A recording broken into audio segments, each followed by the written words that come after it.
Welcome to Sacrilegious Discourse. For this is what the Sovereign Lord says. Why do you need prophets to tell people who you are and what you want? If you can justify everything that the God of the Bible has done, then you can justify any of your behavior. A lot of this mentality is trickling into what is now mainstream right-wing Christianity. I am capable of empathy greater than this God of the Bible. This is a Bible that they tell kids. This is the good Lord. This is the good book. He is fantasizing about murder, mass murder. Head over to sacrilegiousdiscourse.com right now to find out how to leave us a review or support us on Patreon.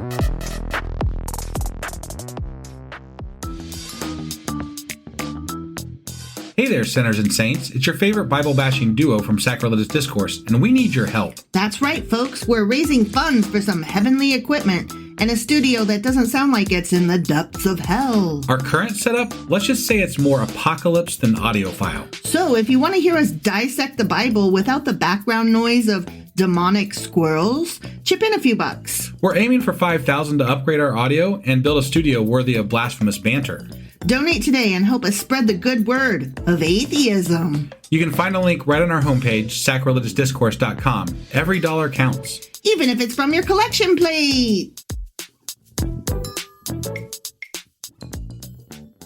Husband! Wife! Do you remember what happened on Friday and where the hell we are today? Well, we just got done reading Ezekiel Chapter 40 on Friday. We did. And in that chapter, God helped Ezekiel time travel, apparently, and took him to the future where this temple was going to be built again. Mm-hmm. The Jerusalem temple, the temple. The temple. God's home. The holiest of holies or what the fuck ever. And there were lots of measurements and cubits. And, sure as fuck were. And palm trees and all kinds of shit. Mm-hmm. So that was what happened in the last chapter. I did see a quick snippet. Apparently, the temple was not rebuilt to the specifications in Ezekiel's vision. Huh. So my 2 cents there, and I didn't dig into that a whole lot. So take that for what it's worth on my off the cuff comment there. Okay. But it is interesting that maybe it didn't follow the exact word of God. So oopsie.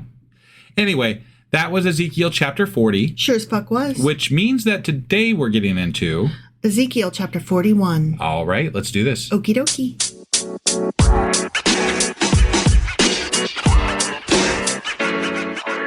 All right, we are hopping right back into Ezekiel chapter 41. As I like to call it, Ezekiel, so that everybody knows what we're talking about. Yes. I got it. You are a jerk. You took it back. This is a continuation of the prophet's vision of the temple. Oh, joy. Yeah, remember these final chapters of Ezekiel are all about this coming back, the rebuilding, the whatever. This building. The prophecy of the temple. Woohoo. Which may not even be correct. Right. So, again, there's a lot of... We'll dig into this more, because I am curious myself, but, there's a lot of failed prophecies in Ezekiel from what I am gathering. Yeah. And it's interesting that it holds so much sway in the Christian community, because it's really hard to look at these things and say, yeah, this is the word of God, when I'm like, no, that didn't fucking happen. No, and that didn't fucking happen. That's just odd to me. Mm-hmm. But here we are. We're in Ezekiel. Yep. All right. So continuing on with the temple building. Yes. Okay. Uh-huh. Then, the man brought me, because remember there was a golden man. The golden guy, who's probably God, maybe. Or an angel of the Lord or some shit. Sure, something like that. Yeah. He brought me to the main hall and measured the jambs. The width of the jambs was 6 cubits on each side. Those jambs, the width of them is very important, guys. I prefer jelly. JK. The entrance was 10 cubits wide, and the projecting walls on each side of it were 5 cubits wide. Mm-hmm. He also measured the main hall. It was 40 cubits long and 20 cubits wide. Then he went into the inner sanctuary and measured the jambs of the entrance, each of which was 2 cubits wide. I see. And I saw a little note here that is not quite Q&A worthy, but worthy of mentioning nonetheless. Right. It said at first in verse 1 that he brought me to the main hall. Okay. Yeah. Then in verse 2 or 3? Verse 3, it says he went into the inner sanctuary. So here's the thing. Ezekiel is a priest and a prophet, so he's allowed to go inside the main building. Yeah. But he did not go in with the man into the inner sanctuary, the holiest of holies. Because that was where God resides, right? And so he can't go in there. So, yeah. So when it says, then he went into the inner sanctuary.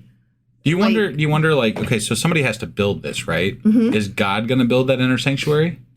I don't know. I mean, had, like, I would feel really weird if I was a construction guy and, like, no one's allowed. How are we going to do this, guys? Build it from the outside. Are we going to get killed for building this? Because God's kind of a dick. You have to build it from the outside. Yeah. Okay. Yeah. But isn't God just going to furnish it and decorate the inside himself? Yes. Okay. That is exactly what happens. Yeah. I just thought it was interesting that it was noted, because I would not have recognized that change in wording had it not been pointed out that, he took me here and then he went there.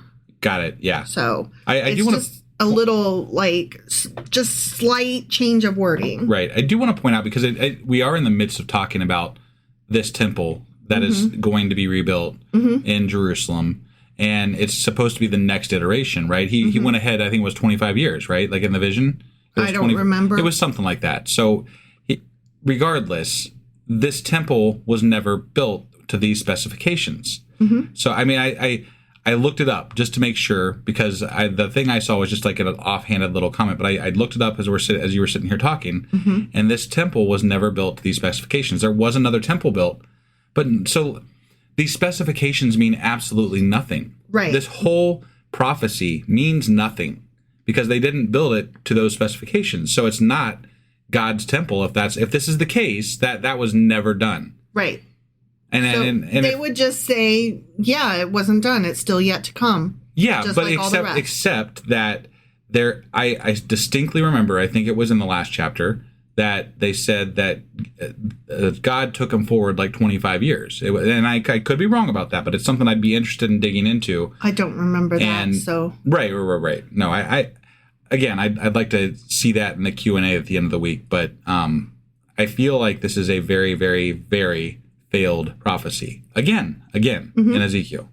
So sorry, that's all. Then he went into the inner sanctuary and measured the jambs of the entrance, by himself while I stood outside watching. Yeah. Each was 2 cubits wide. The entrance was 6 cubits wide, and the projecting walls on each side of it were 7 cubits wide. Okay. Are any of these measurements going into your head? Not a single one. No. Like, I'm like, number. Yeah. Like, the adults in Charlie Brown. Yep. And he measured the length of the inner sanctuary. It was 20 cubits, and its width was 20 cubits across the end of the main hall. He said to me, "This is the most holy place." The most holy place. The holiest of holies. Got it. Okay. Then he measured the wall of the temple. It was 6 cubits thick, and each side room around the temple was 4 cubits wide. The side rooms were on 3 levels, one above another, 30 on each level. That's a lot of rooms. Yeah. That's a big temple. It is. There were ledges all around the wall of the temple to serve as supports for the side rooms, so that the supports were not inserted into the wall of the temple. Okay. The side rooms all around the temple were wider at each successive level. The structure surrounding the temple was built in ascending stages, so that the rooms widened as one went upward. It's like an upside down pyramid kind of thing. I guess. Yeah. Like, that's awfully weird. A stairway went up from the lowest floor to the top floor through the middle floor. I saw that the temple had a raised base all around it, forming the foundation of the side rooms. It was the length of the rod, 6 long cubits. Okay. The outer wall of the side rooms was 5 cubits thick. The open area between the side rooms of the temple and the priest rooms was 20 cubits wide all around the temple. Blah, blah, blah, blah, blah. Apologies. We're just getting through this. We say this every time there's a super boring chapter. We're all just, our purpose is to be able to say that we read every word. Yeah. So that is what we're doing. I do find it interesting, though, that with regard to modern technology and the ability to maybe build this temple in the way that it is said that it is being built, that it hasn't happened. Yeah. Like, why wouldn't somebody, Anybody. You would think somebody that was very interested in fulfilling a prophecy would be like, hey, why don't we fucking build this temple? Like, we have a redone Ark here. Like Noah's Ark. Very, very close to us. It's down in Kentucky. Yeah. So, like, that they've redone and, charge a price. Right, but there was never a prophecy saying that was going to get rebuilt. That's what I'm saying. That was redone. Makes no sense. The fact that this, a very important thing that's, prophecy relies upon, has not been... Hell, maybe, like, the Mormons could do it. Like, that would, like, give them some, clout with the Christians. Right. Nice. Yeah. Look, we got that temple over here. How about those sticks? What you got to say about them now, huh? There were entrances to the side rooms from the open area, one on the north and another on the south. And the base adjoining the open area was 5 cubits wide all around. The building facing the temple courtyard on the west side was 70 cubits wide. The wall of the building was 5 cubits thick all around, and its length was 90 cubits. Blah, Amazing. blah, blah, That's number, great. cubit. Then he measured the temple. It was 100 cubits long, and the temple courtyard and the building with its walls were also 100 cubits long. The width of the temple courtyard... The width. Okay. Yeah. Sorry. The width. I was trying to be fun. No, it may not have come across as able to be understood is all I was saying. So, just making sure it was said the word that it actually was. The width of the temple courtyard on the east, including the front of the temple, was 100 cubits. Then he measured the length of the building facing the courtyard at the rear of the temple, including its galleries on each side. It was 100 cubits. The main hall, the inner sanctuary, and the portico facing the court, as well as the thresholds and the narrow windows and galleries around the 3 of them. Everything beyond and including the threshold was covered with wood. Wood. Yeah. Wood. Okay. The floor, the wall up to the windows, and the windows were covered. You would think that they would mention exactly what kind of wood it was covered with. Like, they were very enamored with the cedar from... Lebanon. Or something like that. Yeah. Back when they were building the first temple, was it? I think so. I think that was the first temple. Yeah. So you would think that they might care about the type of timber that was used or the wood that was used. It's just wood. In this book, yes. It's just wood. Right, yeah. In the space above the outside of the entrance to the inner sanctuary and on the walls at regular intervals all around the inner and outer sanctuary were carved cherubim and palm trees. Okay. Palm trees alternated with cherubim. God really likes the cherubim. Remember, they were guarding his seat in the old temple. And they were holding the flaming sword outside the Garden of Eden. Right. Yeah. So you can never go back in. So God really entrusts them with some very things that are close to him. They're the high arc. Right. They seem to be very important to God. They're like, according to these people, top dog angels. Yeah. Each cherub had 2 faces, as you do. Yeah. Right. Yeah. But not 4 like the ones that Ezekiel saw earlier. That was whatever those were. Those were some scary fucks. Yeah. Yeah. The face of a human being toward the palm tree on one side and the face of a lion toward the palm tree on the other. They were carved all around the whole temple. Sounds Egyptian to me. I mean... Pyramids and, fucking 2-faced dog lion people. From the floor to the area above the entrance, cherubim and palm trees were carved on the wall of the main hall. The main hall had a rectangular door frame, and the one at the front of the most holy place, capital letters, was similar. There was a wooden altar 3 cubits high and 2 cubits square. Its corners, its base, and its sides were of wood. Got it. It does strike me, though, with regard to these visions of what angels look like and the carvings that they're putting in this temple and everything, that a lot of religions during this time frame were using very mythologically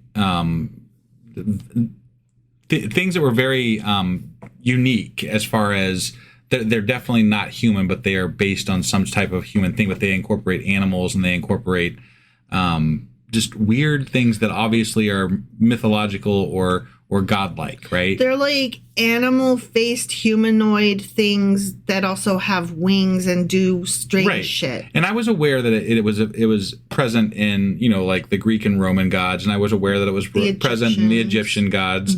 But I wasn't as aware that it actually permeated into the Jewish and Christian culture. Right. But it does. It does. So that's just, it's intriguing to me that is there. Well, that's why I'm like, oh, so this is Egyptian stuff, and you're pretending it's when Jewish. You said that, it kind of jogged me into thinking that. Yeah. So that's why I wanted to reiterate that and say that out loud, that it does kind of go in with the other types of religions that are around in this time frame, sort of. So they're like, stop worshiping other gods that we're incorporating into our religion. Right. Stop doing that idolatry that we're actually going to start carving ourselves. Yeah. Okay, you. Yep. I believe your sincerity. Right.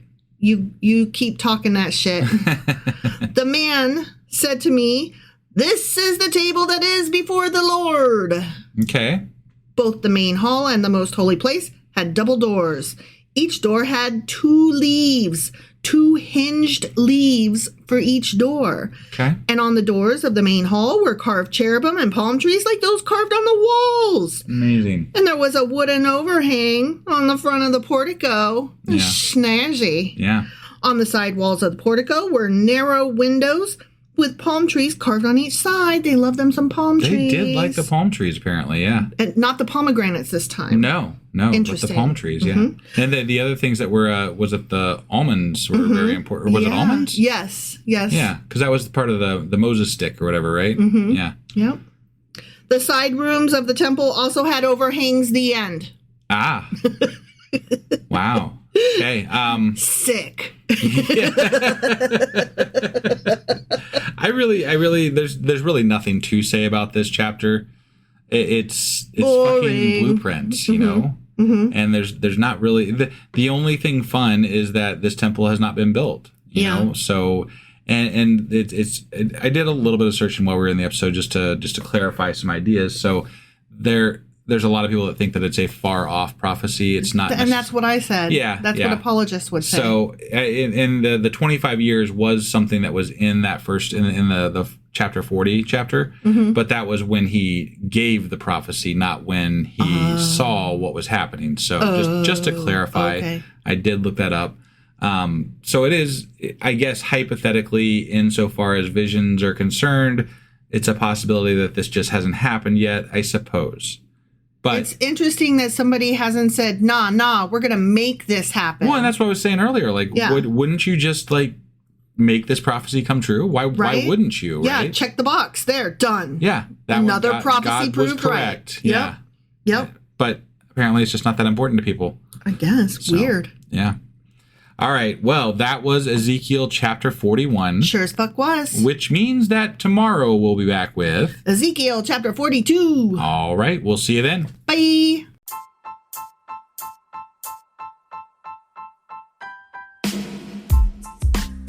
Hey, wife. I guess that's the end? But husband, that's just sad. It doesn't have to be. We are on lots of social media platforms like Twitter. Our handle there is sacrilegious_D. For D's nuts. Oh my God. Stop doing that. Anyway, we're also on Facebook, Instagram, and Pinterest. There's a link to all of our social media sites at our website.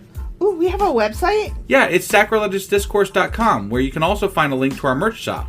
We have a merch shop? Yep, we have podcast-themed clothing, mugs, notebooks, and more, as well as an atheist and science-themed products.